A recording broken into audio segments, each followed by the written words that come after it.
Okay, so you've got all your wood cut the size you wanted to cut it to, and now you're going to glue them together using dowels. This is a pretty common Dowling jig, and it's pretty nice. Because you put it on your wood, clamp it down, you drill a hole, and it puts it right in the center of the board. Now, as you notice, this one I had two places to drill. I put tape over one because if there's a way I can make a mistake, I will. After you drill your hole, and you put a little dowel in it like that, then it should line up with another hole. And when you put them together, it should be pretty lined up this way. So, the only drawback to this jig, well, there's a couple of drawbacks. One, you can only join your boards this way. You can't join your boards this way. But you can dowel this way.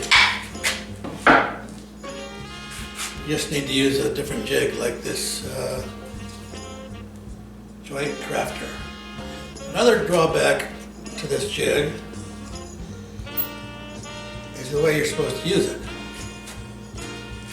You're supposed to get all your boards lined up and then make a mark on both boards exactly where you want to put your dowel. And then you have to line each board up with the tiny little mark in there. Tiny little mark. Clamp it down, drill your hole, and keep doing that. Now when you got a whole bunch of holes to drill, it's kind of a pain. So I found a way to make it easy. Instead of marking every hole, you just mark where you want to place the first hole. And instead of making a bunch of holes, you just put them equally spaced. And to do that, just make a little spacing jig. It's real simple. Piece of wood, put a dowel in it.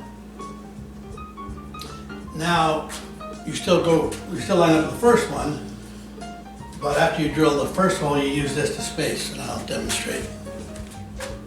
One thing that'll make your drilling easier is these little rings called drill stops. What you do is you put them on your drill bit and tighten them down with a little Allen wrench, and it'll stop your drill bit right where you want it to stop. I've also made a little drilling jig I used to set my ring on the drill bit. I've drilled a hole, 3 holes. One's a 1/2 inch, one's 3/4 inch, and one's an inch. Because when I'm connecting boards this way, I want them to be 3/4 of an inch deep because each dowel is 1.5 inches. Whereas if I'm connecting them this way, I want it to be 1 inch in this wood and 1/2 inch in this wood. So those are the 3 settings I use. You can use any settings you want. So the middle one is 3/4 of an inch. I line it up with my hole. And that'll stop my drill bit right at the end there, and that's where I put the ring. So you can see if I wanted a 1/2 inch, I line up the 1/2 inch one.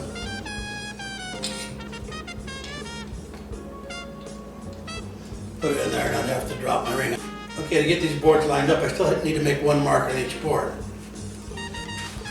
Now I know my spacer is 9 inches. I know my board is 35 inches. So if you divide 9 into 35, 3 times 9 is 27, you have 8 left over. So basically I want 4 inches left on each side of the board after I'm done drilling. I would mark it at 4 inches, but if I do that, then I have to line up with that little mark in there. But I happen to know that that little mark is 1 inch away from the end. So instead of marking it at 4 inches, I mark it at 3 inches. That way, instead of lining up that little mark, that little notch in there, I can line it up with the end of the Dowling jig. So you go ahead and mark each one at 3 inches. Nice little pencil holder I got from Home Depot. Never have to lift my pencil, reach for my ears. So It's always there, it's always handy. So you might make a 3-inch mark on all of your boards, on both sides, wherever you're going to put dowels. That's how you line everything up. So when I'm drilling my wood, I find it easier to put a clamp on it so it stands up, and that way I just drill down. Don't really need the clamp, you can hold it by hand, but it just seems to work out. And like I said, instead of trying to line that little notch up, I just line the outside of the bit, my 3-inch mark, tighten her down, and I'm ready for my first hole.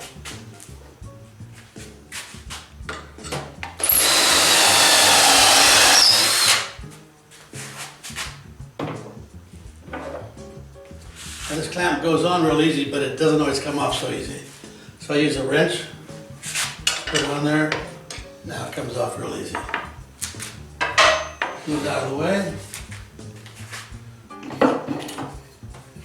Put my spacer on there, butt it up against the spacer, tighten it down again to center it, drill another hole.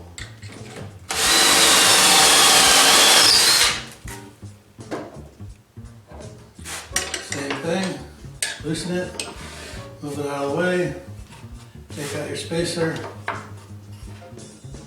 butt it up against your spacer, drill another hole.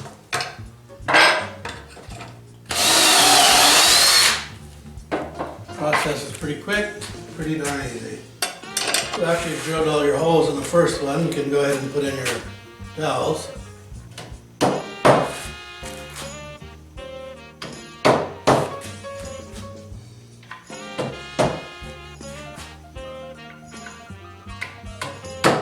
And then continue drilling. After you've got them all drilled and put the dowels in and put them together, you can see that the dowels all going directly in a straight line because they are all equally spaced. The nice thing about that is that it makes everything interchangeable. So if you decide you don't like the order of your wood and you decide you want to change it and move one on the other side, it doesn't matter because they're all the same. Find a blemish or something and you need to flip the board over, it'll fit both ways. Okay, so now we're ready to glue the pieces of wood together. Now when I first started gluing them together, I used to put glue on both edges of each board before I put them together. Then I realized that glue was just squirting out all over the place, and I was pretty much wasting glue.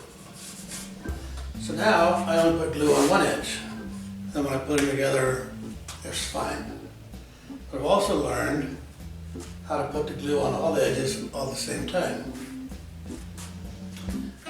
I stack them in reverse order so that when I pull them off, the glue's over here and it's clean on the back side. So I'll move this over to the sawhorses.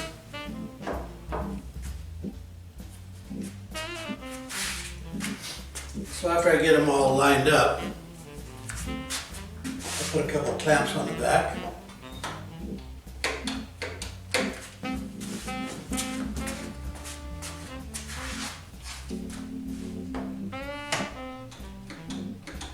And then I move them over to the sawhorses.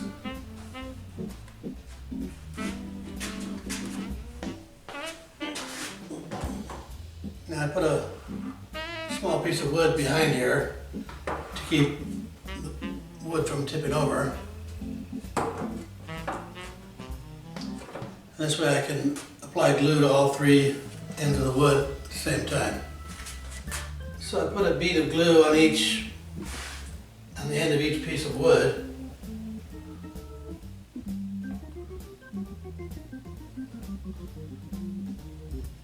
And I just kind of smooth it out with my finger. And once I get the glue all smoothed out, I'm ready to put everything together.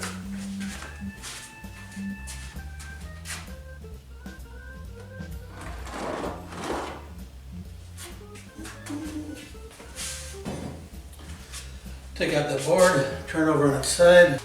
So then I take the clamps off.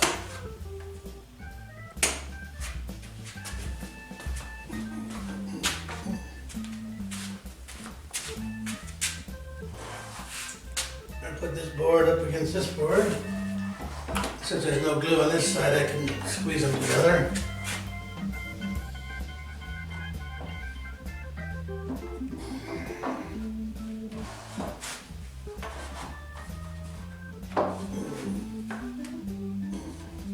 Now I'm ready to clamp them. So sometimes if the boards don't seem to be lining up real good, you can put a little clamp on it. Kind of lines them up a little bit better before you tighten the end clamp. Once you put the clamps on, the glue squeezes out between the cracks. There's two ways to get rid of that glue. You can clean it off with a wet rag. One small like this is pretty easy. Or you can let the glue dry for 15, 20 minutes and then scrape it off. I'll wash off this side and I'll demonstrate the scraping technique on the other side. Okay, so on the other side, I wiped off the glue with a rag. This side I let it dry for 20 minutes. It might have been a little too thick. Maybe it needs another 20 minutes to dry, but I'll give her a try with the scrape method. And so the glue comes off pretty easy with when I scrape it off with a plastic drywall taping knife. I use the plastic so I don't damage the wood. And then I run a belt sander over the whole thing anyway. Okay, so now I've got all the glue scraped off. Just let this piece of wood sit overnight, and tomorrow I can trim it down to the size I want it to be.